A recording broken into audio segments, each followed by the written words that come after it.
It's so hot this morning that I finally decided to do it. I finally gave in after 3 months of very hot weather. I woke up this morning and I, for once, put on some shorts. I've never been a shorts guy. I don't know. I sleep in shorts. Right? I have like these gym shorts that I never wear to the gym. I don't go to the gym. I have like a couple of cargo shorts that I wear for very special occasions, like when the mercury reaches over 98 degrees by about 9 o'clock in the morning. And it's very humid and wet, hot here in the south part of the United States. And I wanted to come and sit outside this morning just to, I don't know why. And just was like, whatever. I've got about 3 weeks of summer left, 3 weeks of before I have to go back into school and sit in meetings for a week before that first group of students comes into the classroom and I start teaching at 8 o'clock in the morning. And, the summer's fleeting. Today is August 1st, 2024. And many students go back to school this week, actually. I think my youngest nephew, Wyatt, I think he's 10. He starts back school tomorrow on a Friday. And I started school one time when I was teaching high school. We started on a Friday, which just makes no logistical sense. Nobody could explain it, not even the administrators. It was just the way the cookie crumbled that year.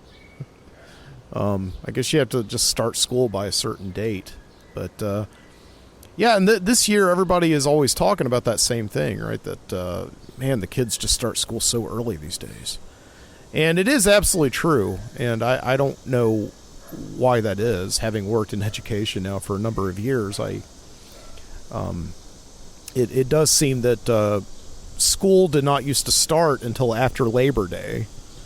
And when I was in high school, we started maybe the third week of August, I believe it was, but they've just been systematically rolling it back for many years on when the kids start school.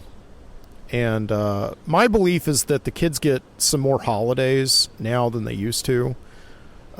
It's pretty standard now in most school districts for schools to be closed the entire week of Thanksgiving, whereas when I was a kid, it was usually like we go to school Monday and Tuesday, and then you'd get the rest of the week off. Wednesday, and then Thanksgiving, of course, and then Black Friday, right? I think it's also because of testing, because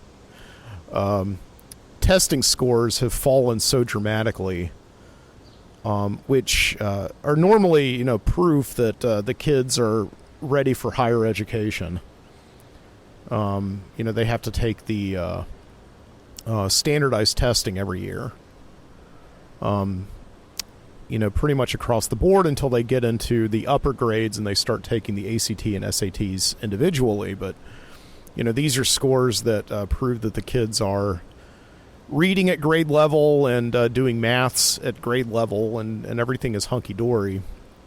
And they just are so terrible and so in the toilet, the last 20 years or so, just downward trending, that I think a lot of school districts are like, enough is enough. We got to get these kids to school as soon as possible. They're faltering here. But it's really, I know it's not funny at all. It's very disturbing developments. But I've taught before that here in Alabama, a couple of years ago, they passed this thing called the Alabama Literacy Act, which was passed after findings that 67% of Alabama's third graders are not reading at level. So they passed this act to essentially get the teachers into shape, right? And tell the teachers we're going to give the kids a test by the end of the year, and if they're not reading at third grade level, we're going to hold them back, and they're going to have to repeat the third grade, which is just about the dumbest law I've ever heard. I mean, there's a lot of dumb laws in education, but that's pretty stupid because, for one, most public schools in Alabama do not buy a standard test for reading disabilities like dyslexia or attention deficit disorder or anything like that. A lot of times that kind of testing is left up to the parents. Like maybe the teacher suspects something and then recommends the testing to the parents, but it's not something that's regularly done. So it's not that the kids aren't reading at grade level, it's just that they're dyslexic. The other thing is like 67% of students. So what are you going to do if 67% of Alabama's third graders are not reading at grade level? What are you going to do? Hold 67% of them back, and then next year you have another 67%, and it's just, it bottlenecks, and I just don't understand how that works. So, they just had this thing here in Birmingham, Alabama, which is where I am, the Midnight Citizen, Mike Booty. This is the Midnight Citizen Show. Welcome to the show. I'm your host, Mike Booty. But here in Birmingham, they started bringing in like retired teachers to work like after school and even on the weekends with struggling students to help them pass this test. And they can't find enough of them. So already, it's just creating this massive headache for public school districts in Alabama to make their kids to get their kids proficient. Else they have to hire more teachers on shoestring budgets and already crowded classrooms with students who should be in the fourth grade. So maybe that's why a lot of school districts are starting this week, but I don't know. Anyway, I am no longer in the public education system. I was never in the public education system. Let me clarify that. I taught at a private high school, but we would obviously see a lot of the overflow from these public schools because a lot of the students who were dyslexic or were diagnosed with a learning disorder came to us because we were a school that specialized in helping students like that. And so, but we still had to, as a private school, we still had to get like accredited.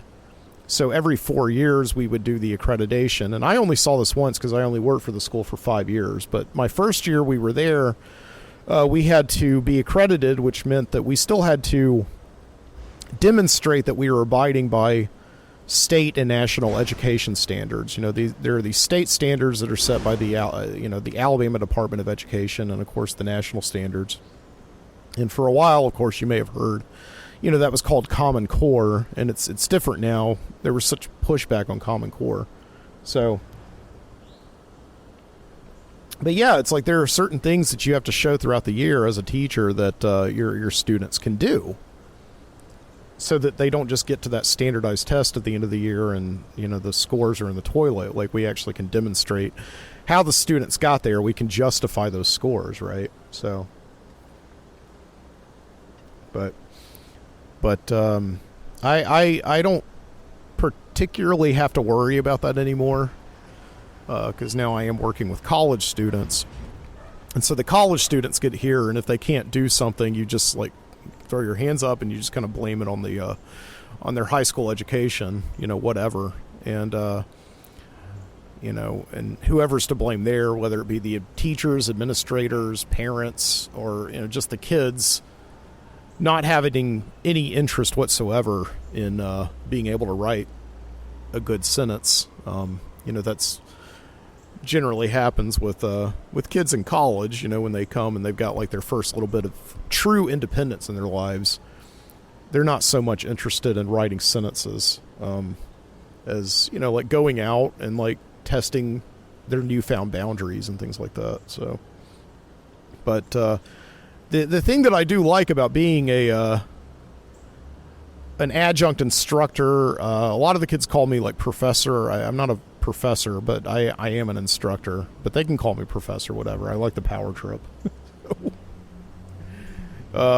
Is that if they don't pass something, or if they don't have an interest in doing an assignment, it just ends right there. You're the teacher, you give them the assignment, you do your best to help them with it, and if they still don't do well on it, then there's nothing you can do. And it's not like teaching high school where the parents get involved, right? And the administrators get involved, and everybody is on this one student. And if the student, can't give you the outcome that you desire, then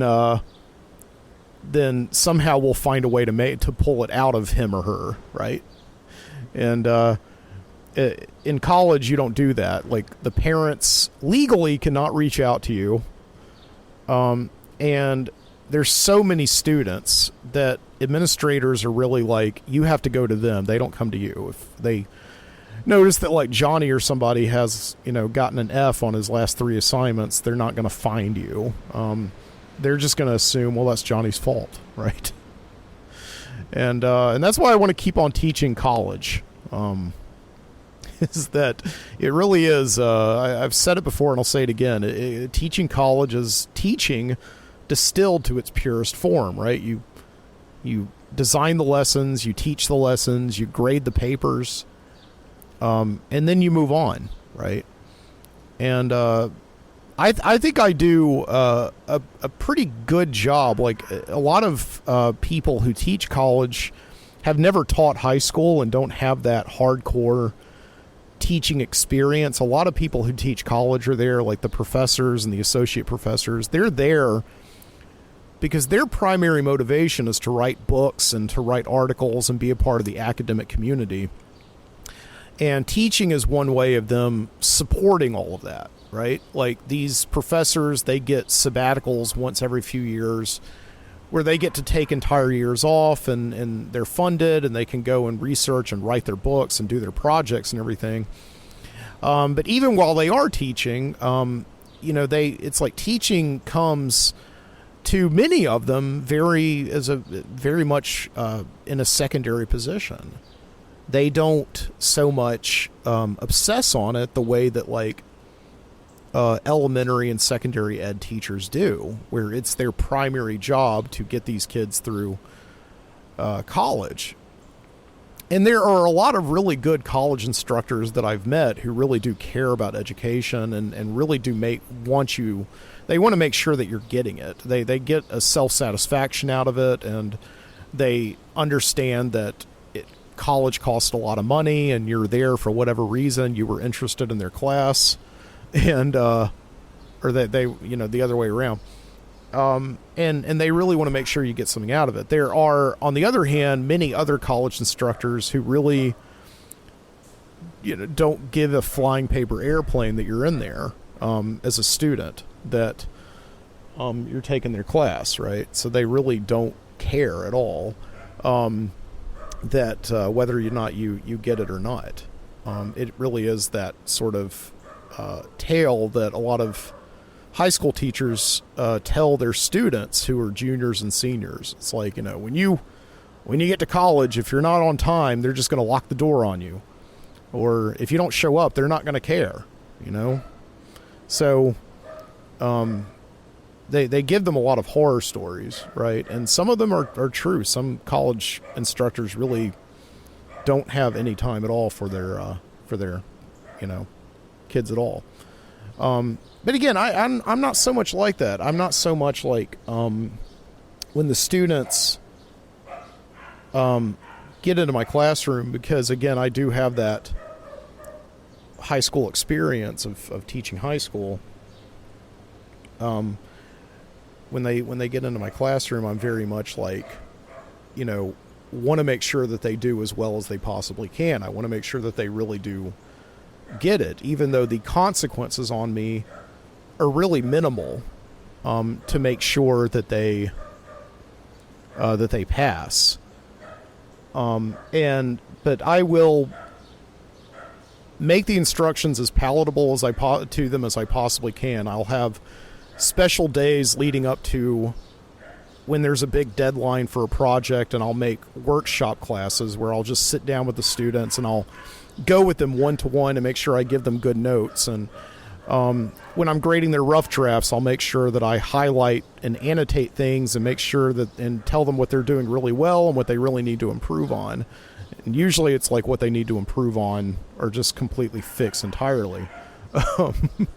It's something that I do take a lot of pride in, as a teacher, because at the end of the day, I have to remind myself that, like, it's just what I'm doing, the way that I like teaching college students now, it's something that I've always wanted to do. It's something that, and I know how truly difficult the other side of it is, which is teaching high school, and really being burdened by parents, helicopter parents, administrators. If I don't work with this kid and get them to do a really good job, then it's me who's going to suffer. It's not necessarily the kid, right? And I did have just these nightmare instances in high school when I was teaching high school, where a kid just couldn't get it. They just could not do it, no matter how much I worked with them. And I would be pressured, and this is, and I'm not even saying this is like a slight against where I used to work. This is a pretty much a very standard thing in America's high schools.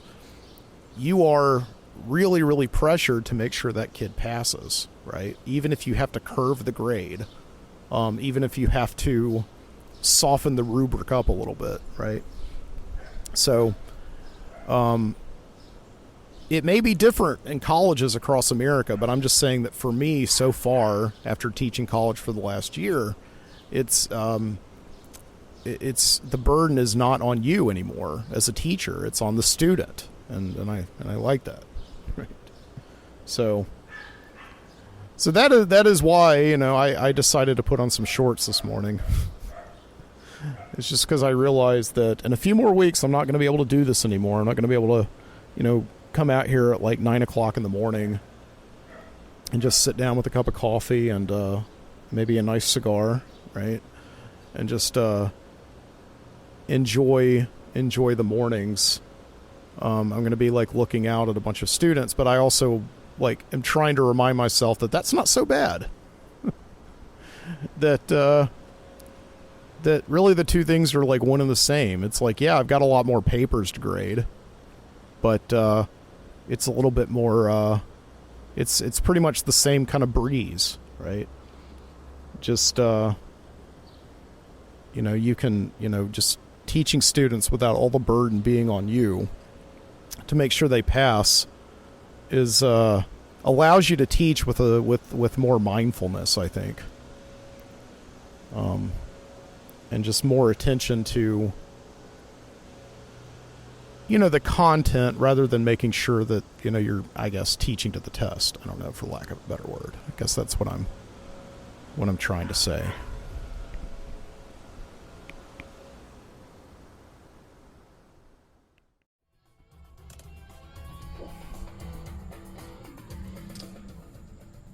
Okay, it's nighttime now, many hours later, and sitting in the parking lot of this place called Magic City Indoor Golf over here on Alford Avenue, where you can, it says, learn, practice, and play. I don't know if it's like an indoor, it's not mini, I don't think it's mini golf, like an indoor mini golf place. They usually have those in malls. But yeah, I just think this is maybe like a golf training center for all ages, I guess. I don't really. Maybe they have one of those nets and one of those radar systems that I guess calculates the distance of your swing, because it's a very small building. I don't really see how you can practice driving the golf ball in there. Short game definitely, but long game I'm not sure. Just parked in this empty parking lot. It's about 8:30 at night, just to finish up my dinner. I've been out driving all day long. As I said, I start teaching in a few weeks, but until then I'm still just working a number of gigs. I spend my days going back and forth between delivering food and delivering packages for Amazon, as I've said on the show a few times here this summer. That's pretty much what my days are like these days. And I'll usually wake up in the morning and I'll fill the morning like filling out applications on LinkedIn, just scouring just anybody who's hiring right now at colleges. And I've even looked at like the for-profit sector, like going into like educational consulting or making educational resources and things like that. I have kind of a background in that. And then after that, just like hitting streets and just, trying to make rent. It's it's what we do these days, right? And you're out there with all these other people who are doing the same thing. Everybody just at every traffic light I come to, at every fast food restaurant, cafe that I sit in, just people scrolling through their delivery apps. Grubhub, Uber, DoorDash, Amazon Flex, Shipped. What's the other one? Instacart. Right? Just everybody's kind of like that. And it's a very depressing feeling, which is why, but almost like comfy depressing, right? I don't know. It's like you drive home at night. I don't know. I've got on Crockett's theme right now for Miami Vice, Just these like sultry summer nights, driving home from delivering food, listening to the Miami Vice soundtrack. There's something that makes you feel a little bit like Don Johnson, right? Just down and out, I guess, in Miami. I don't know. And yeah, I'm waiting right here. I'm waiting right here. I just need one more order. Like there's usually at night there's like a bonus if you have to deliver a certain number of orders in a certain amount of time without skipping any orders. And tonight there's a $28 bonus if you can deliver 7 orders by 9 o'clock. So right now it's 8:32. I've delivered 6 orders. And so I'm just waiting for them to give me one more so that I can, earn that money, earn that bonus, and go home. I got to get that bonus, right? It's just, I just feel like they're playing with me right now. I swear, sometimes these apps are so deliberately manipulative. They deliberately play with you. Really, in terms of like just showing you the pickup distances, they'll show you a big map and they'll show you like, oh, here's the restaurant you pick up from and here's the general area where you're gonna deliver, and those two areas will like look really close together. And you're driving, so you can't really look at the map and really closely. But if you were to look really closely, and even then you wouldn't really know. They purposefully misrepresent those driving distances. They really descale the map, and it's just right. But again, it's like these gig companies are so successful right now because they just sell people this dream of being able to be their own boss and just going out and just working their cars and not have to worry about bosses and just make as much money as they want whenever they want. And I've been doing it for many years. I started doing this when I was still teaching high school. I started about 5 years ago, I think, doing it. And not all the time. Not as much as I am right now. But it was just something because I do like being in my car and making money and just driving around. And I kind of think about it as like a video game. It's like a quest that I'm going on. And I don't know. I'm going to move closer to the hot spots because I don't know if I'm really doing myself any favors by just sitting here. So,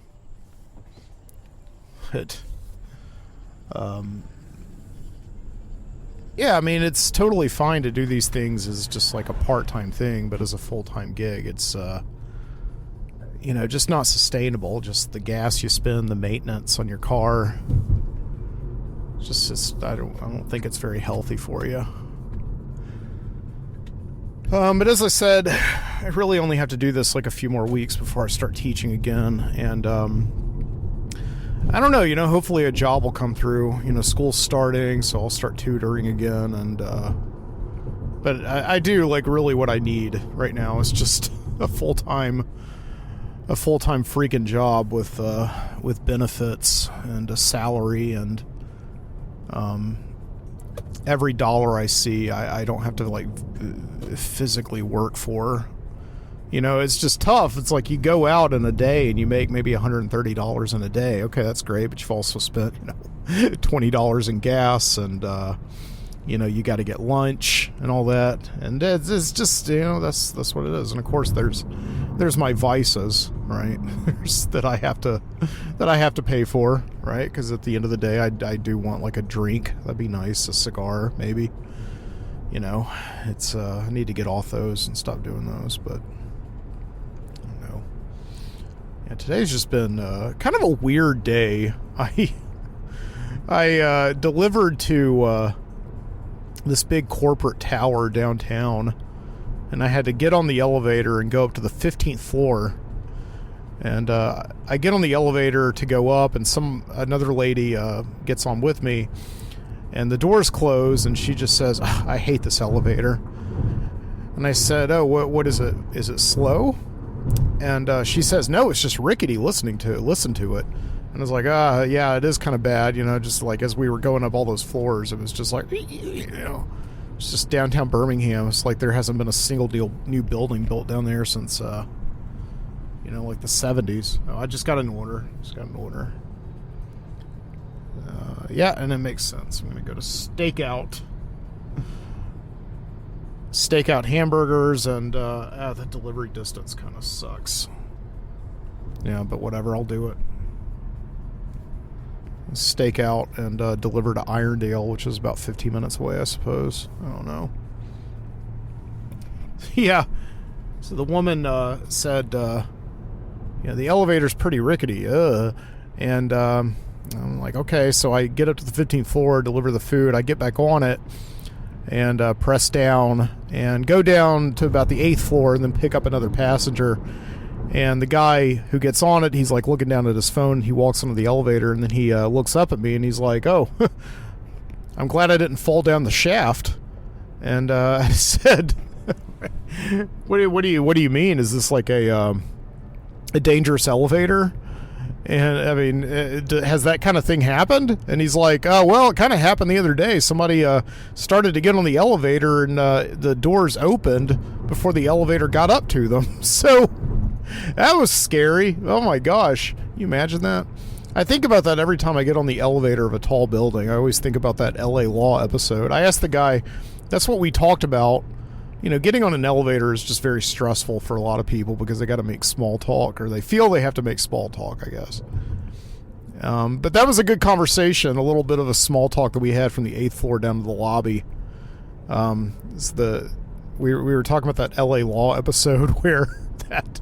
I guess that guy is I can't remember who it is. I don't know. My parents watch that show all the time, but I always remember that's brought up as one of TV's most shocking moments, where just the elevator opens up and this character who's been on the show for many seasons just steps into the shaft and falls down. It's like that was revolutionary to do on a television show back then, is just kill off a main character in such a sudden and just violent and awful, tragic way like that, right? So,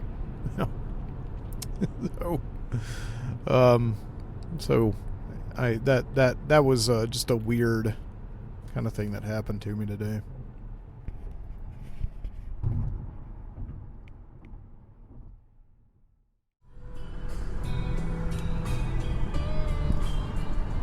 I am so annoyed right now. I can't even just get out of here. I just dropped off that last order. I picked up an order in Homewood and delivered it all the way over to Irondale. It was about a 22-minute drive. I accepted the order at whatever it was, like 8:45. Picked up the order about 10 minutes after that. And as you'll recall, the mission was to deliver 7 orders by 8:59. I don't know. I thought I would have been grandfathered in, but here I am. I'm going all the way over to Irondale to drop off this person's order. And I drop it off at their door. They receive it. I say thank you. They say thank you. I pet the little cat that's there in the threshold of their door that looks like he wants me to take him home. And yeah, I get my car and marked delivered. I did not get the bonus. I didn't get it. I was supposed to get $28.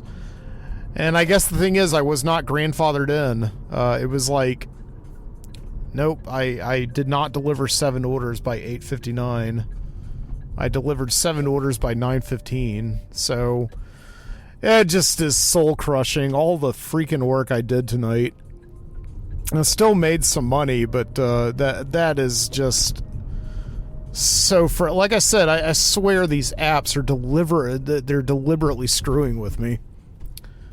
Because I seem to remember in the past that happened where I fulfilled a mission after it was finished. I had picked up an order before the mission was supposed to be over, and then I delivered it after it was over, but I still got the bonus. So I don't know. They don't seem to have like clear rules or anything, but it just man, that is it's a tough pill to swallow tonight. After I've just been driving all over town, giving everybody food but me. So I don't know. Only thing I can say about that last order is that at least I was like relatively close to home. So I'm about to be home right now, and driving down through Forest Park right now, past this restaurant called the Rougarou, which I think is like a werewolf who speaks Cajun. No, but yeah, I just am feeling really, I want to change my name from the Midnight Citizen. Right now I'm not the Midnight Citizen, I'm the Midnight Exploited. That's my name for tonight.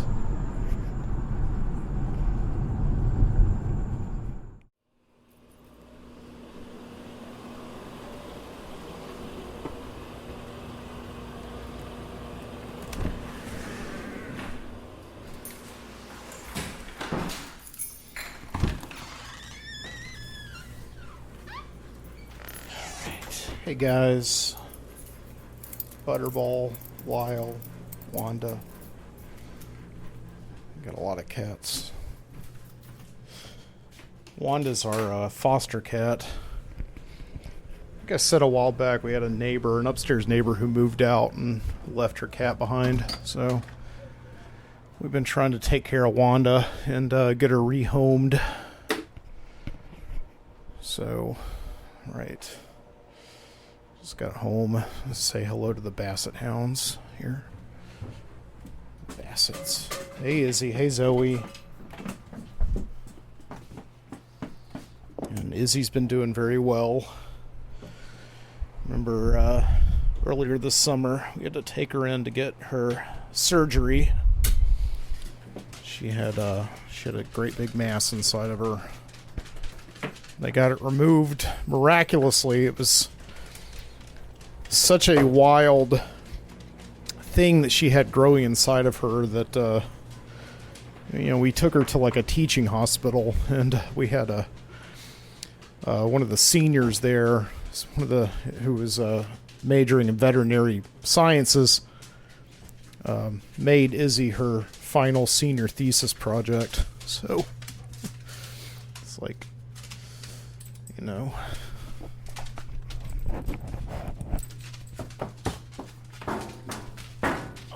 I know. We're going outside.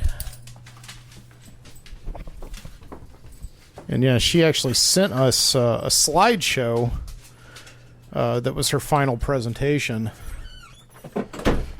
to graduate from vet school. And we hadn't seen them yet. She actually shared with us the surgery photos. I cannot believe that Izzy survived that surgery. It was really like they pulled like a little baby alien, like from that movie Alien, out of her or something. It's really incredible. I know, it is incredible, isn't it, Izzy? Yeah, I took her to the vet the other day to get like a CBC, a complete blood count. They came out and they said that she's doing great. She's doing fantastic. We just were not expecting any of that at all. So it's great. It's just it's also, one of the reasons I've been out every day, delivering food, making money, because it was not cheap. It wasn't cheap at all. Come on.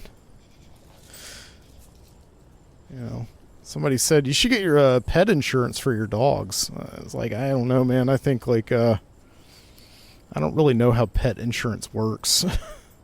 I guess you pay like a premium just like you do any other kind of insurance. But I don't know if any insurance company wants to take on insuring, a 9-year-old Basset who is a cancer survivor. I don't know. So we'll keep that in mind later. But yeah, right now I don't know. What is it, Wanda? Can't let you go outside right now. I'm sorry. Some nights we let Wanda go outside some nights, but there was just like a big article in the on the internet yesterday on AL.com that the Birmingham mayor, Mayor Woodfin, is like cracking down on animal populations, on feral animal populations. So he just hired this like reckless animal control people who just have a scorched earth policy. They're like the 4 horsemen of the apocalypse, riding through the streets of Birmingham in their animal control van and just rounding up any stray cats and dogs they see and just taking them in and euthanizing them. And a lot of these cats and dogs, like, even if they belong to people, even if they have like identification on them, they just take them in. It's like insane. And it's really bad for like Wanda because, she at the end of the day does like to be outside.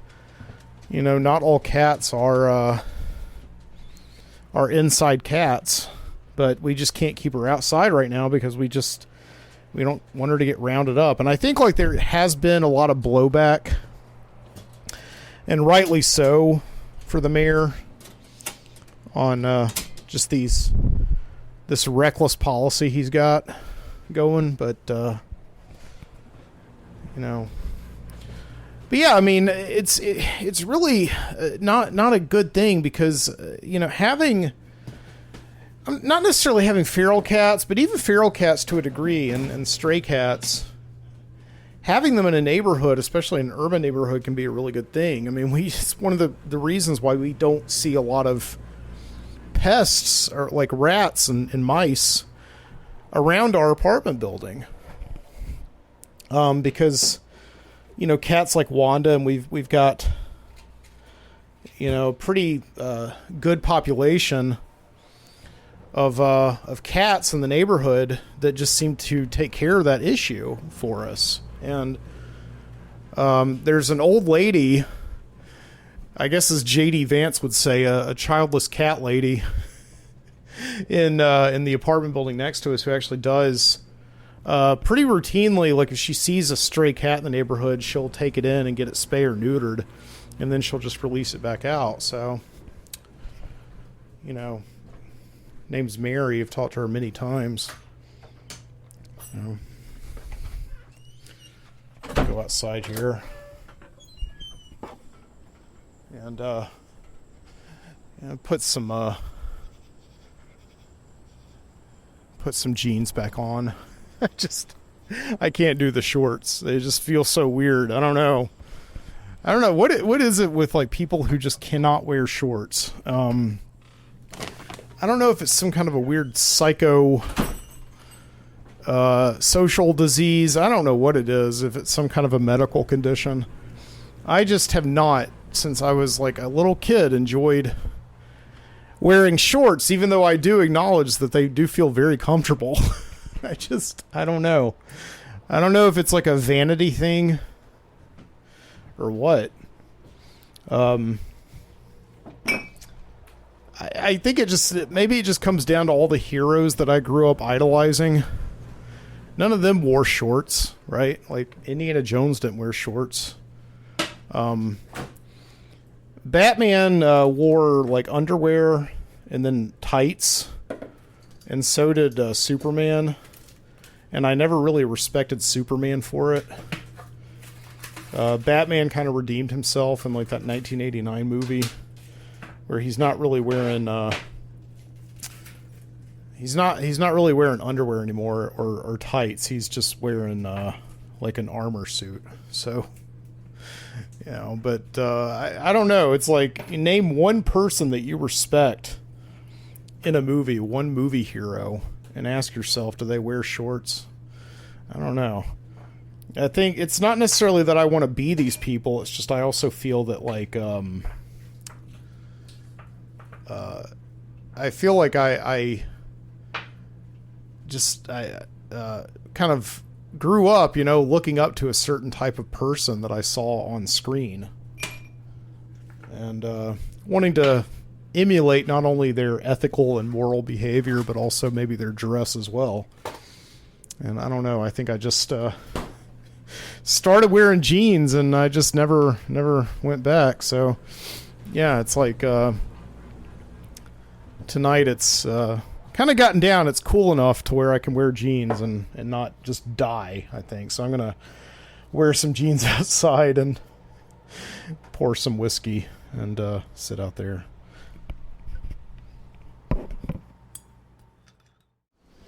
Yeah, I think speaking of superheroes and their outfits, I think I've put it off long enough. I can talk about this film I saw the other day called Deadpool and Wolverine, and I did go and see this movie. I have to say that I don't see comic book movies, and I really refrain from talking about them. I try to refrain from talking about them, although sometimes I just can't help myself, because I do listen, movies and I don't know, cinema, if you're nasty, they really do occupy a great deal of thought in my mind. I grew up loving movies as like the primary art form that I was fascinated in, more so than music and even books. It's just movies. There was so much fun growing up to just, in discovering films that I'd never seen before, just going to the video store and just having that genuine feeling of discovery, and taking an old movie home, especially, and just finding out that, just like, wow, this movie, it's like, it's not a classic in name alone, it's actually a good film, right? And just growing up and just being around, like, finding my tribe of other people who love movies as well, it's one of these things that I genuinely value and care quite a lot about. And so whenever people start talking about movies, I either if it's like people I know who I'm with, or even if it's like in a group of people, in a restaurant who I'm sitting next to, or if it's like a group of students that I'm teaching and they've got like some free time and they're talking about movies, I have to really, be careful, because I love talking to people about movies, but I also realize that there is a certain thing when you do care about something as much as movies, like I do, that you can sound like a snob when people just start talking about, because like most people I realize do not have that same kind of that same kind of interest as I do. And it's just like I don't have the same kind of interest in certain things that they do, that they would be considered a snob or even like a nerd about, right? Like I think today we've kind of replaced the term snob with nerd to just mean anybody who's into like a niche thing, who has serious opinions and kind of looks down on anybody who doesn't know as much as they do, if not more, as like a Philistine.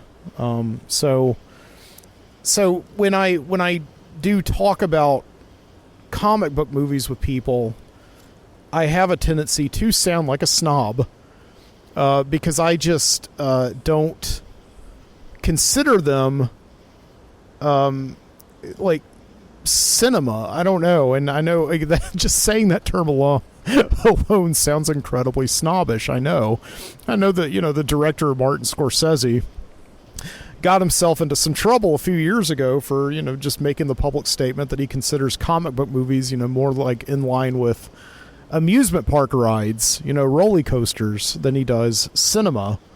And yeah, maybe I don't know. I mean, it's like it's perfectly okay for him to say something like that because he is obviously a guy who has seen a lot of movies.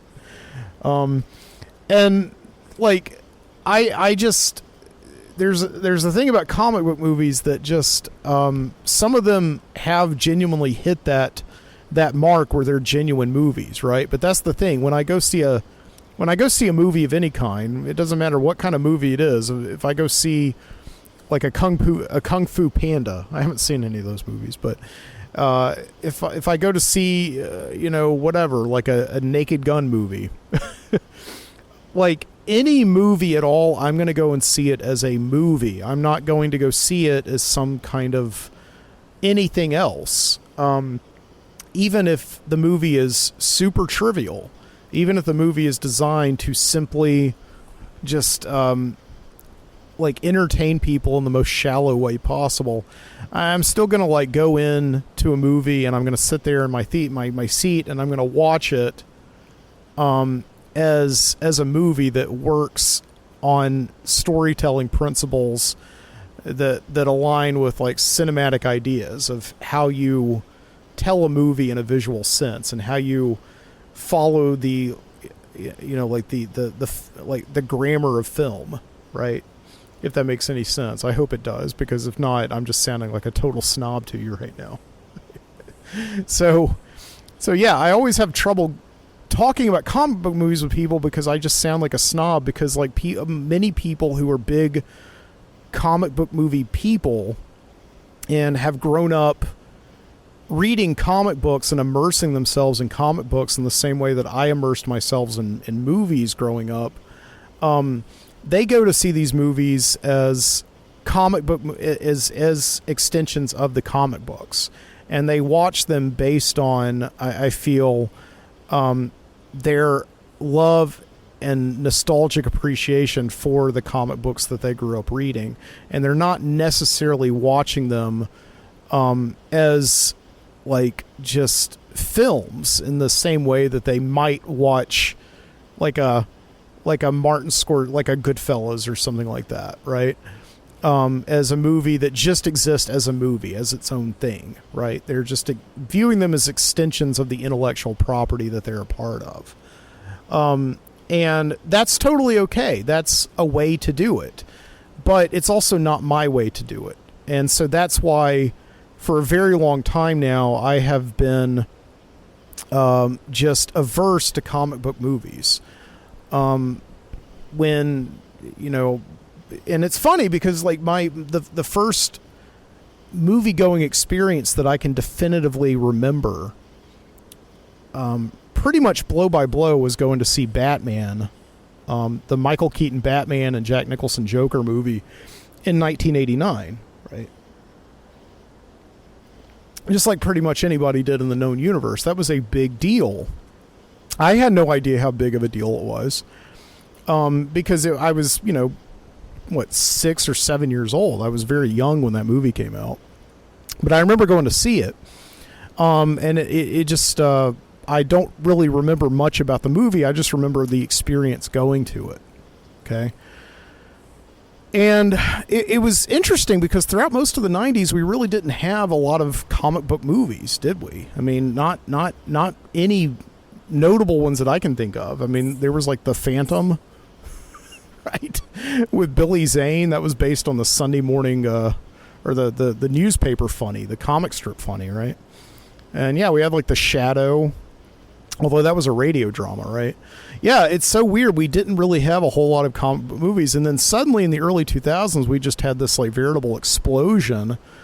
And I think it was just because they had settled the rights. And there was like they actually mentioned that in Deadpool versus Wolverine at the beginning, just this whole rights battle to get comic book movies to the screen.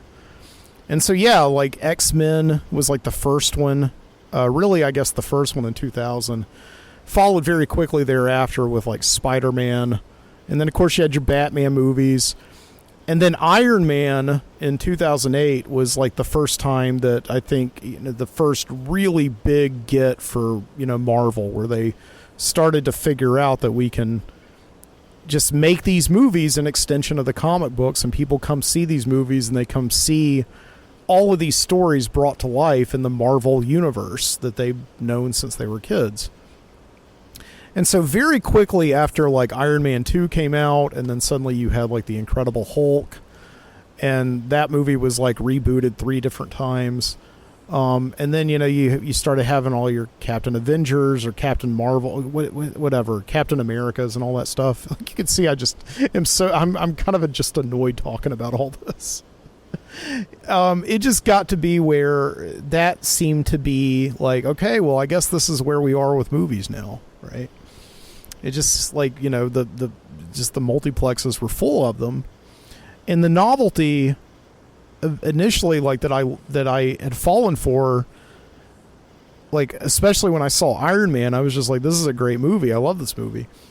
But then it just like started to be like, okay, I guess this is just what we're gonna do now, right? Over and over again. It's just like come back to the movies and see adults in costumes, you know, punch each other, and just, you know, them doing things on green screen. And there was just a lot of annoyances that went into it with me. Like I just got annoyed with the way like certain actors who I enjoyed seemed to only be making these movies. I just got annoyed with the fact that the you know, it's just the effects were so cartoonish and so CG'd, and, you know, they just looked like big Trapper Keeper covers, and, you know, the action sequence and the movies were just getting longer and longer. And it just got to this thing where I just completely shut down on comic book movies. And anytime anybody would bring one up or mention one, or I would hear people in nearby conversation, I would really have to physically restrain myself not to just like, you know, get annoyed and just be like, just get on. It's with your life, right? So, you know, and I think I just so I tried to just, you know, kind of put it out of my mind and all that, and I feel like, you know, the last few years have settled down with comic book movies. I may be wrong. I don't think I am. I think like after that last Avengers movie, I think like just they're still making, like, you know, of course Disney has all those movies now, and I think they've settled down on making them, or they're not as big as they used to be. I think people, I've seen like a couple of articles and a couple of videos on YouTube that say like the comic book movie thing is busting now. The bubble has burst on it, I guess.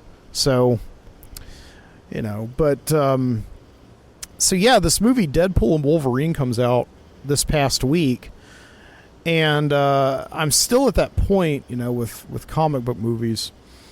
But it's been so long since I've seen one at the theater, and my friends Jason and Josh are going to see it, and Josh's daughter's tagging along, and I realize we've only got a few weeks left in the summer. We're not really going to be able to do this kind of thing anymore, go to see a movie like this. And we haven't been to the movies all summer long, so let's just go see this movie. And I am really annoyed at the idea of seeing a comic book movie, but whatever. I go see it with them anyway, because at the end of the day, I just kind of want to be there with my friends, just watching a movie.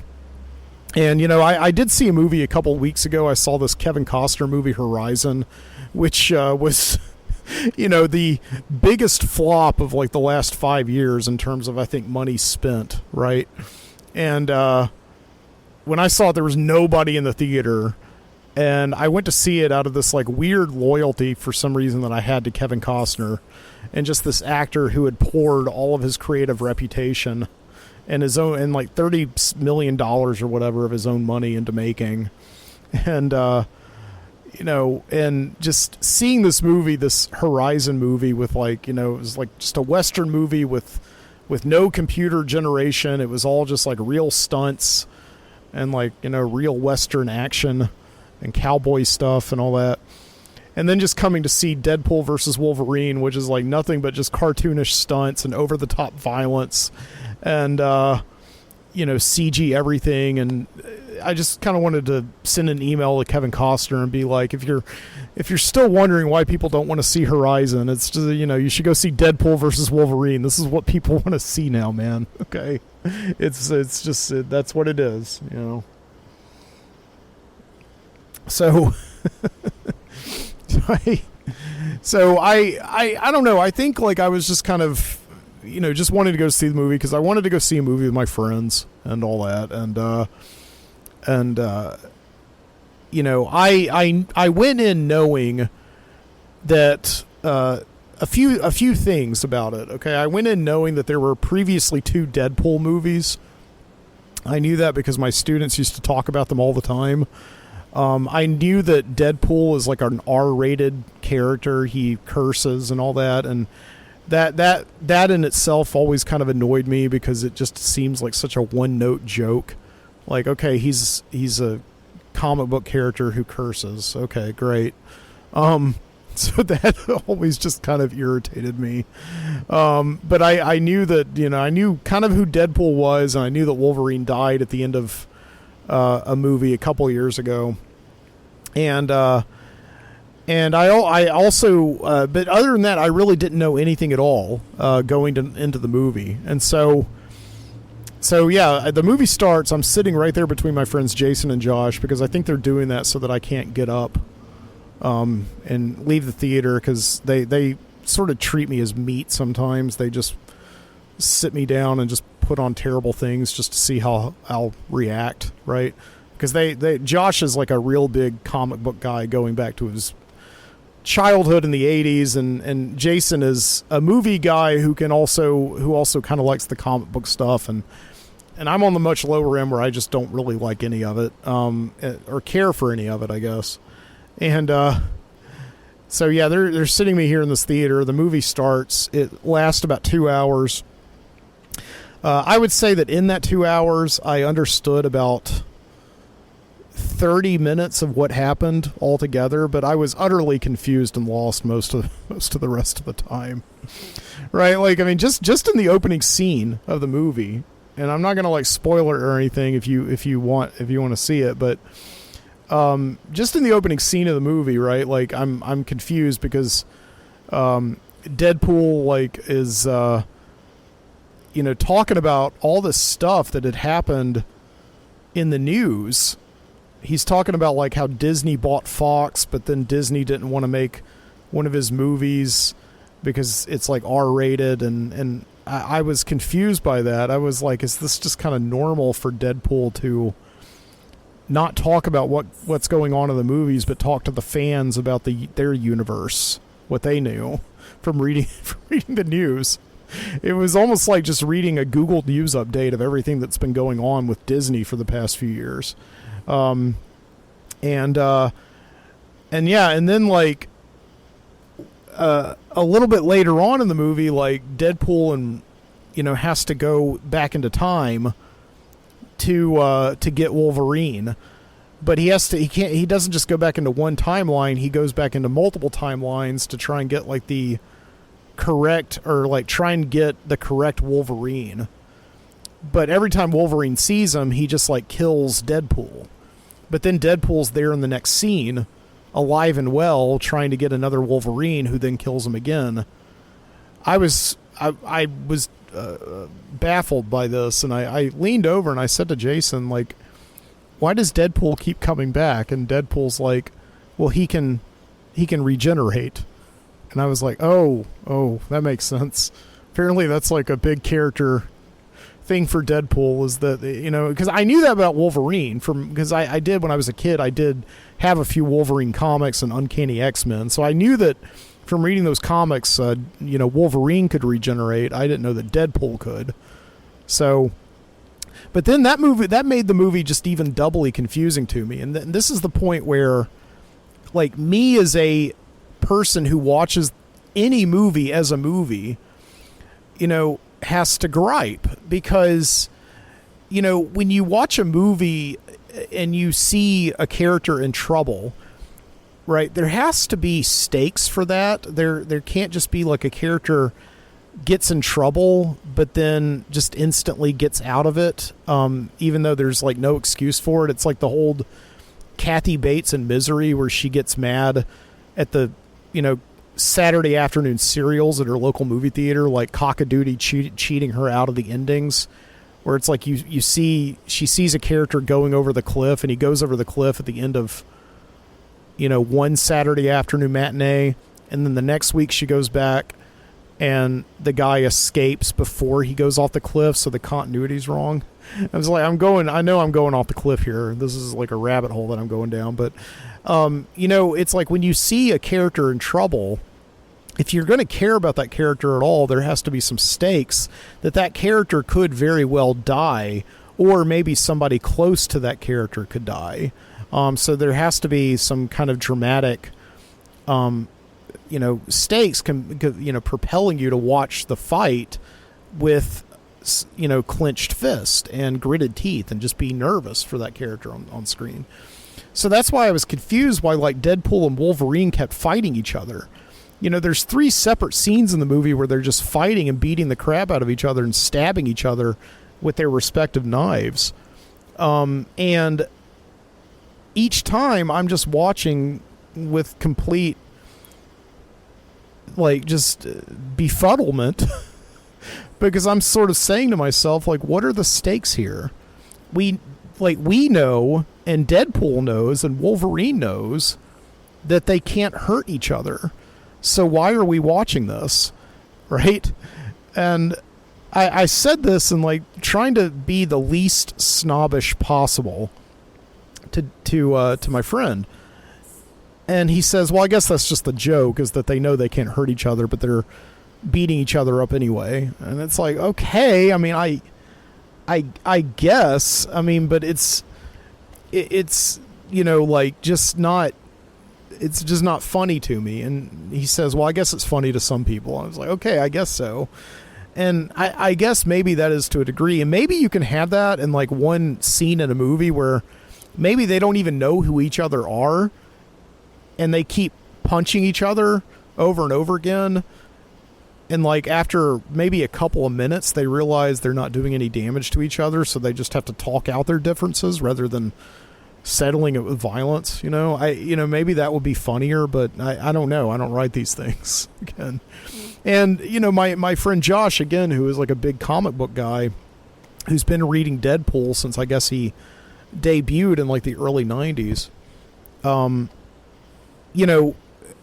Josh was saying that like that's something that you've always that's always been a big thing, is Deadpool and Wolverine. As opposite numbers, it's a big deal whenever they fight. And so, okay, I mean, that's great, but I still don't understand why it's like a big deal. It's like you got two people who just know they can't hurt each other, still deciding to expend all this energy, which, by the way, immediately recharges, right? So it just seemed to me like just a kind of a waste of time. But you know, but I was like, I try to watch the movie just with like an open mind, and again, just as like somebody watching it as a film and not necessarily like an extension of like a comic book movie. But you know, again, I realize that, you know, it is the third installment in the Deadpool series, and I don't know what kind of installment it is in the Wolverine series, because this guy Hugh Jackman's been doing this role since I was in high school. You know, I guess he's been like in this role now for 25 years, for God's sakes, right?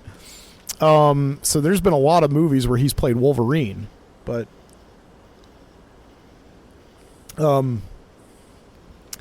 yeah, I realize that anytime you watch the sequel to a movie, you know, there's going to be some jokes you're going to miss out on. There's going to be some information that you need to know, and I get that. I understand that.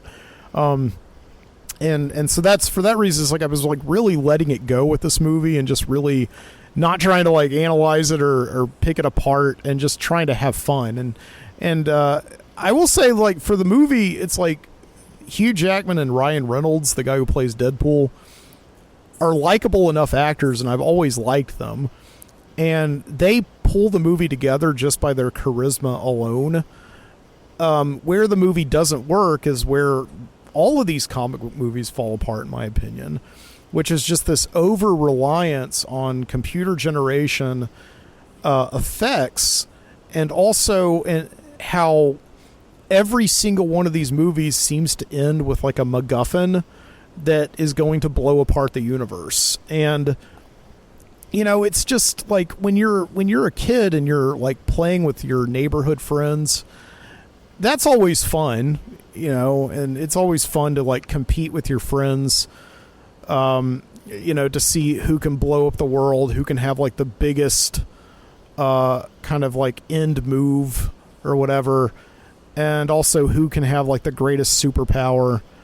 But it's like not fun when I'm like in my 40s and I'm sitting there in a movie theater, and I don't know. It's like the end of this movie was just so incredibly confusing and over the top, and I watched pretty much the last 30 minutes just like in complete just like passive mode. You know, like I was just C3PO and I had just been put to sleep or whatever. I was like, whatever. It was just, I think I did. I do have to give myself like a props, because I think I did, for better or worse, understand the plot to this movie. I was trying to explain it to my wife, Jessica, the next day. And so here's what I think the plot is. Again, I'll try to like avoid spoilers. I will avoid spoilers, but you know, the idea is that Deadpool and Wolverine live in like the same universe. And so Wolverine, this movie picks up where like this movie Logan that came out a few years ago leaves off, where Wolverine dies at the end of the movie. I still have no idea how he dies, because he can regenerate himself, but I'm sure people out there know. But Deadpool is like abducted by this thing called the Time Variance Authority, which is a funny joke, because they you know, it stands for the TVA, right? Which my friend Josh, who grew up in Tennessee, and I both laughed at each other because, you know, the Tennessee Valley Authority. You know, I just finished a big thesis about Cormac McCarthy in the book Suttree. That was quite a bit of that thesis dealt with the Tennessee Valley Authority and the dispossessing people in the Tennessee Valley in the 1930s and 40s, as a way of damming up that area and bringing electricity to the region and all that. So, I got a big laugh out of it being the TVA. So the Time Variance Authority. So they abduct Deadpool, and they tell him that his world is about to end, unless that he goes and retrieves like the anchor being, which is Wolverine. It's like the anchor being has to live, right, in order for his universe to continue. So he goes into like an alternate universe and brings back like the shittiest Wolverine. Like there's a montage of him going and like, you know, meeting all these other Wolverines that are apparently, like Josh was telling me, all these homages to other X-Men comic books, and all these other different types of Wolverines. But anyway, so he goes back and gets Wolverine, and I don't know, at some point they get banished to the Void, which is this place for like all of these comic book characters that didn't take, I guess. There's a big joke in that movie that if you don't get it, and I did not get it, if you don't get it, you will completely lose 30 minutes of the movie in terms of it making sense to you. Maybe not that long, maybe like 15 minutes, but yeah, there's a scene where like this actor Chris Evans shows up in the Void, and the joke is that he's not playing Captain America Chris Evans, he's playing Johnny Storm Chris Evans. And so it's a big joke to the audience when he turns into like the Human Torch. And I guess that's why he's in the Void, because those Fantastic Four movies are apparently terrible, whereas Captain America was like really good. I don't know. But I completely missed that joke, and I was very confused by why that was supposed to be funny. But I don't know. Anyway, yeah, that's the basic setup for the movie. Maybe I didn't understand the plot very well. I don't know. All I know is that there's some kind of like anti-gravity device at the end of the movie, or like an antimatter device. I don't know. And they're constantly playing like pop songs in the movie also. Like, I had this feeling, I think because I just finished like reading this book about the history of reality TV, like everything all the way back from like to Candid Microphone all the way up to like the current day and like The Apprentice and all that stuff. And, you know, one of the things, like one of the techniques that evolved in storytelling through the genre of reality television was the idea that you can completely just shoot whatever you want to and then make up the show. Whatever show you want to make, you can make it in the editing room. And really before reality television, that was like a no-no for documentary filmmaking. But that's how I felt this movie Deadpool versus Wolverine was like. It just seemed to me like it was just such a mess. They were filming a bunch of stuff, and then in the editing room, if they felt like they needed a joke here or a joke there, they would slow down the footage and then put in like a Goo Goo Doll song, you know, like from that movie City of Angels. Like if you've seen the movie, you know what I mean. If you know, you know, right?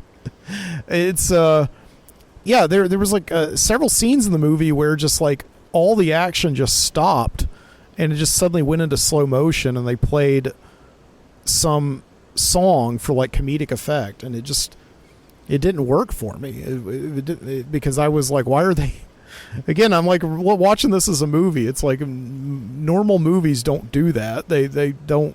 But again, I'm not trying to be a snob. I'm really, really not trying to be a snob, you know, but again, just watching a movie as a movie, there are issues that come up in this movie quite a bit that don't make any narrative sense, that don't work as jokes, that are just grating on the nerves and cringe-inducing. And in any other movie, you wouldn't let it go. But in this movie, I guess you can, because, you know, again, ultimately with comic book movies, you've got these built-in characters and these built-in intellectual properties that, because people have like a connection with all of this stuff, they can let these bizarre choices that don't work in any other kind of movie, they can forgive them. And again, that's fine for them. It doesn't work for me at all. So, my friend Jason was asking me the other night, like, you know, because we're all, you know, big fans of Siskel and Ebert, and, you know, and they were always big proponents of interviewing the movies for what they are, and interviewing them or reviewing movies for what they were trying to do and whether or not they like achieved that or not. And I think like we both would say that, you know, Siskel and Ebert used the thumbs up method, right? We both gave the movie thumbs up because I said, I think, like, just to be fair, I did not care for this movie, but I can see what it's trying to do. And I think for, like, its audience who would be well versed in these jokes, those jokes would work for them. They didn't work for me, but that's okay. I'm not to judge what they enjoy, because right at the end of the day, movies are for everybody, even though they're not for everybody, right? So, and I don't know if I have given this like way more thought or way less thought than it really deserves, but you know, but yeah, if you like Deadpool and you like Wolverine, right, go see it. I guess that's my middling review for it.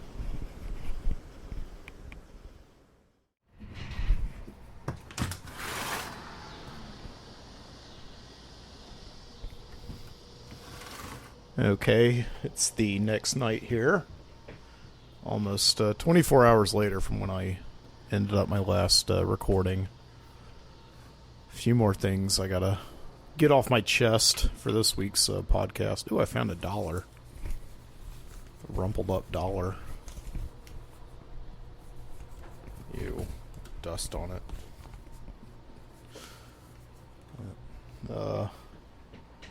Yeah, I was going through the mail today, and I got a check in the mail, but it's like one of those checks that looks like a check, but it's really not. Yeah, it's we want to exchange your vehicle during our new keys exchange event. I looked at this as like, I don't need new keys. My keys work just fine for my car. And yeah, apparently you take in your car, and apparently this check is good. This is the value of the trade-in on my car. I can take it in, I can trade it in, I can get a new car. And they did some arithmetic on the back of the letter for me. I can get a 2024 Hyundai Palisade Limited for $39,000. That's after my trade-in. I can get a 2024 Hyundai Elantra SE after trade-in for $15,000. Yeah. So, I've always been very weary about getting fake checks in the mail, but this is kind of tempting. I don't know. Yeah. I had to like take my Hyundai into the dealership earlier this summer to get some work done on it. And I parked it. I was barely out of my car before somebody walked up to me and they say, "You ready to trade that in today?" Yeah. Anyway. So, I was thinking about some more about what I was talking about. I guess that was yesterday morning, right? It's hard doing these like podcasts that span a couple of days, because it just feels so long ago, but I know to you it's just like a few minutes ago, that I was talking about this Alabama Literacy Act. And I feel like I've been talking about this thing and complaining about it for a very long time without really even following up on it. When it was first passed in like 2019, I was still working as a high school English teacher, and there was a lot of concern that about students being held back, and that my private school was going to be taking on a lot of students so that they could advance to the 4th grade without having to be beholden to the public education system if they didn't pass the standardized reading test for the 3rd grade. So we were really concerned about that. So, but that didn't seem to happen. So what happened is that it's only this past semester, the thing has been enacted now for 5 years almost. And only in the past year have they started actually holding students back to the 3rd grade if they don't pass a reading test. So, yeah, I wanted to I wanted to follow up on this thing and just see how it's doing. And I found this article. Where is it? I just had it from just a couple of months ago. I was like reading it on my phone. Is this here, right here? Yeah, so this is interesting to me, and in a lot of ways it seems to confirm a lot of my greatest fears, as well as I'm sure as like parents' greatest fears as well. But in other ways, it also seems like it's not as bad as it was kind of made out to be, but I don't know, it almost kind of is. So, yeah, the article starts out by saying, this is AL.com, for the last 5 years, Alabama has embarked on an effort to dramatically reshape how it teaches reading to young students. And recently it appeared to have paid off. Social media posts and news releases across the state this spring praised test results. State Superintendent Eric Mackey told APT's Capital Journal that 91% of third graders are on grade level. Okay, so remember that when this law was passed a few years ago, I said that something like 67% of third graders were not reading at grade level. We're not reading at grade level. Okay, that means that, like 33%, 34% of students, 33% of students were reading on grade level in Alabama. Okay, so now they're saying that 91% of third graders are reading on grade level, right? Like, I mean, what is the math there? But that's like a tremendous improvement over the course of 4 years of just having this law. But then it says, like, that sounds very sketchy to me. And yeah, then the article goes on to say, the problem, well, they read the information incorrectly. Actually, it says, the percentage of third graders reading on grade level is at 91%. It's 77%. Okay, so they read the statistics wrong. All right, but that's still quite a lot, 33% up to 77%. Okay.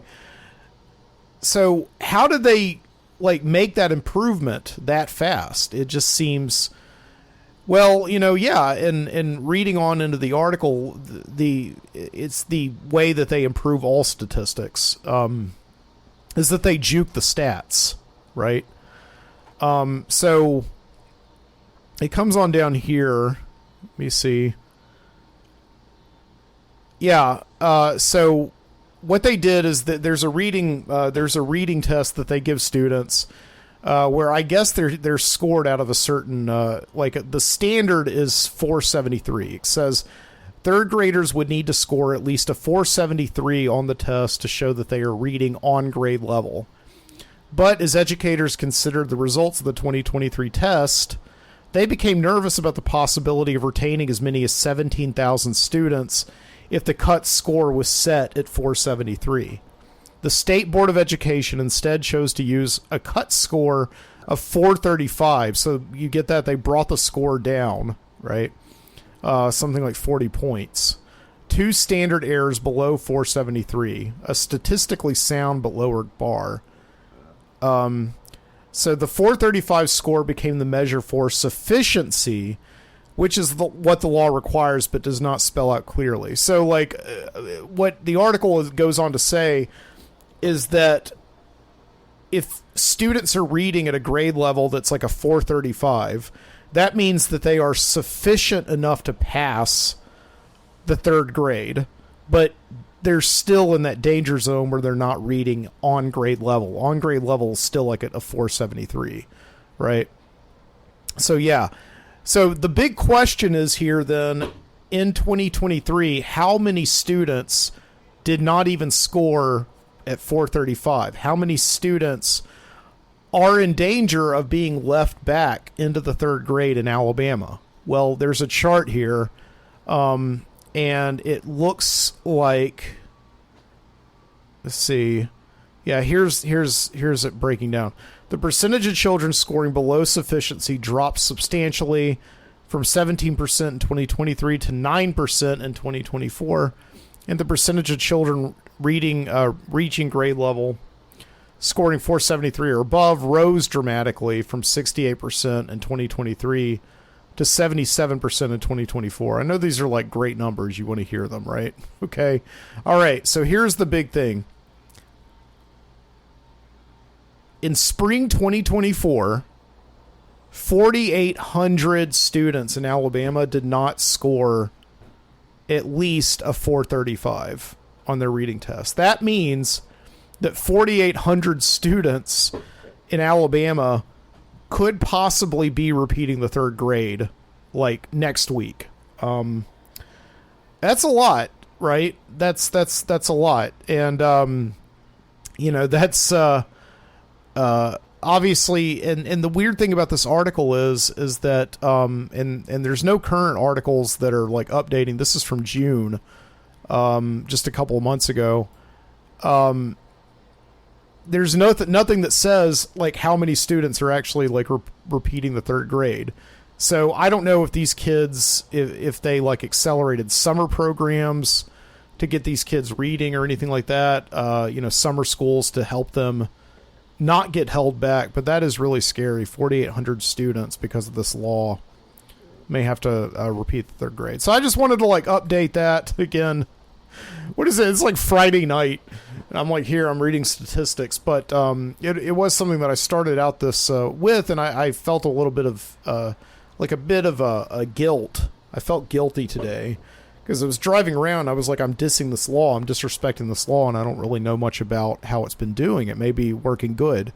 It doesn't seem like it's working good because, yeah, they're not only juking the stats, they're lowering the standards, but they're also sending students home to their parents with these like misrepresentative test scores that make sufficient, sound like, okay, well, that's good. They can just move on. And again, like I said, most schools do not standardize dyslexia testing or other reading disability testing.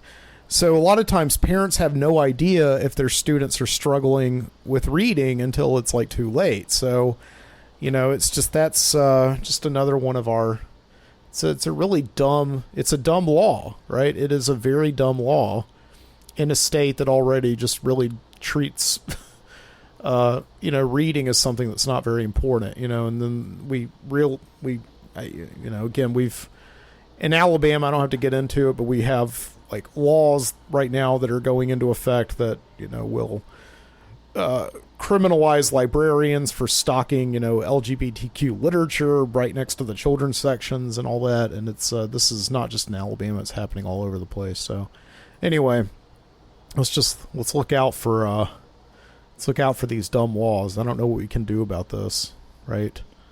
I don't know. All I know is that, like, this is one of those things that, like, I was saying that was it my last show where I was like, reading is a craft, right? It's something that a lot of us take for granted that we could do, but it is very difficult, and it's getting even more difficult, right? With the less focus, the less emphasis that's placed on the idea of reading to learn things, and also just like reading for fun, and like with more of an emphasis on just instant gratification and just watching just endless streams of like just short form videos on our phones that just give us like a quick burst of dopamine and then move us on to the next thing.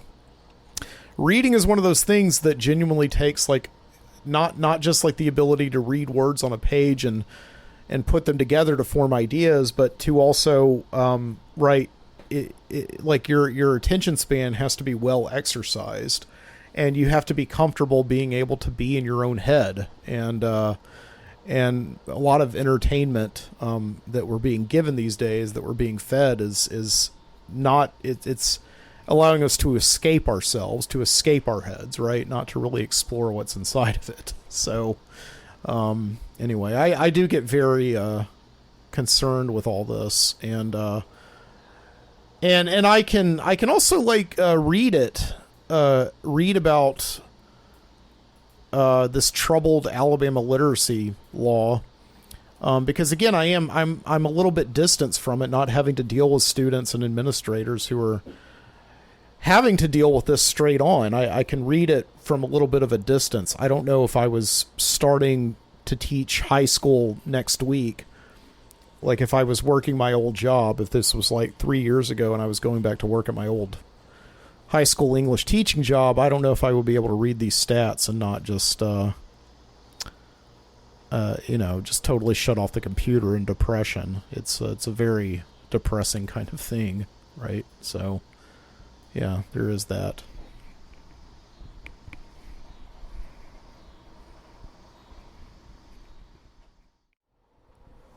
Yeah, so I'm about to call it a show. I hope you've enjoyed the show. I hope you've been enjoying the Midnight Citizen show lately.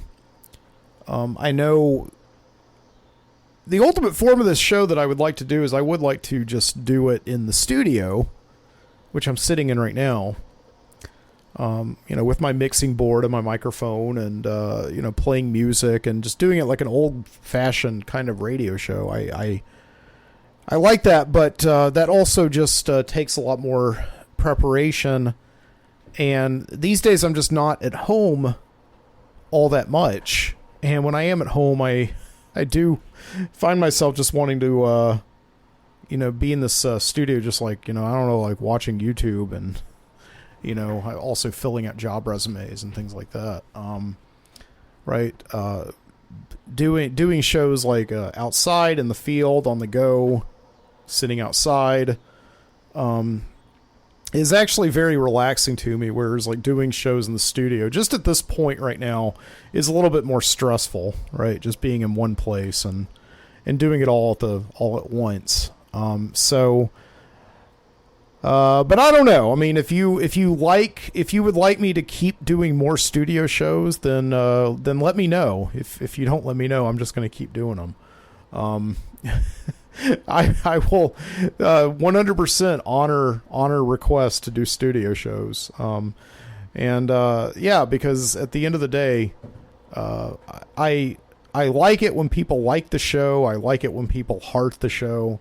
But commenting and emailing me is like so nice just to know that, you liked the show. There's something you like me to talk about, or like, Mike, I liked it when you were doing the old studio shows. Just get back in that studio. Right. I will I'll consider that.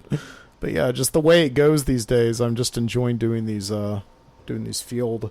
I even bought myself a new Zoom recorder, right, to do it. Right. And I did get asked the question, are you going to keep doing the show once you start teaching? Because yes, I do have a long track record in the history of the show. Like once I, generally like, when I'm teaching, I'm not doing the show, but when it's like summer vacation or like I have a break, like over Christmas or whatever, I usually put a show out there. I have plans to continue doing the show. I do. I think I've found, kind of a groove. I don't want to give up that groove. And I will continue doing the show. Right. Because I love the medium. I don't know.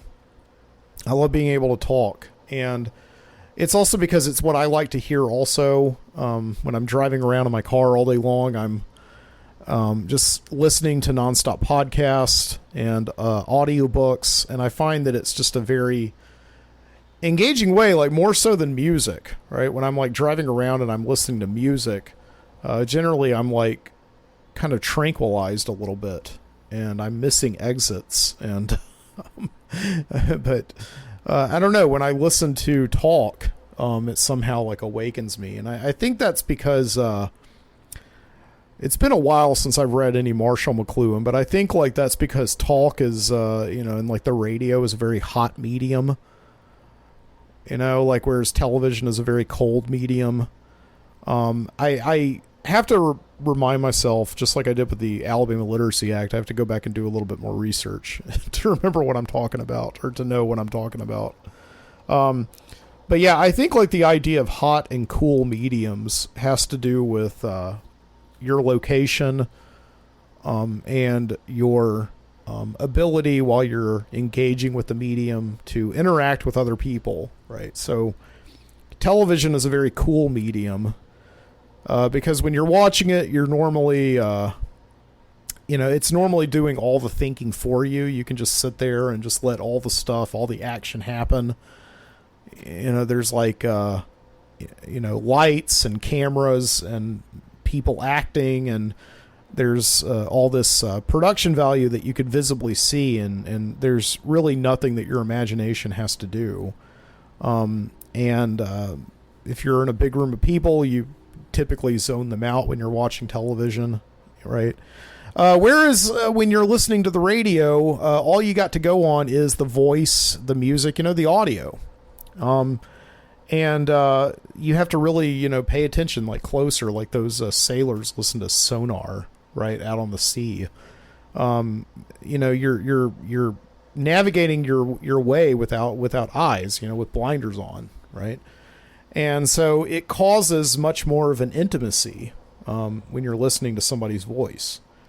You're likely to just engage with it more that way because your imagination or is having to work more to fill in the gaps, to fill in the blanks, right? Reading is the same thing. I believe that reading is a very hot medium as well, but I don't know. I think I'm representing McLuhan theory pretty well, or maybe I'm just coming up with my own theories right now, and I'm not. It's like, an Annie Hall, like where Woody Allen's going to produce Marshall McLuhan to tell me I'm completely wrong. You know nothing of my work. I don't know. Anyway, with that, I'd like to say thank you so much for joining me here on the Midnight Citizen Show. You can find all of my work over at mikesbonfire.substack.com, mikesbonfire.substack.com. You can find my work there. You can also find my shows on the Overnightscape Underground on onsug.com. I'm posted over there as well. You can download me on every major podcasting network that I know of. If there's one that I don't know of and I'm not there, let me know. I think they aggregate, right? So it's like I post the show once on Substack, and then it goes to all these different podcast platforms that I've never even heard of. Right. But anyway, it goes there. So, yeah, and please, once again, just the best way to reach out to me is like leave a comment, and that would be so nice to hear from you, and just let me know if you like the show, if you hate the show. I don't care. I'll take anything. And look at that sky right now. It's like cotton candy. I think I may go outside in just a few minutes. Right.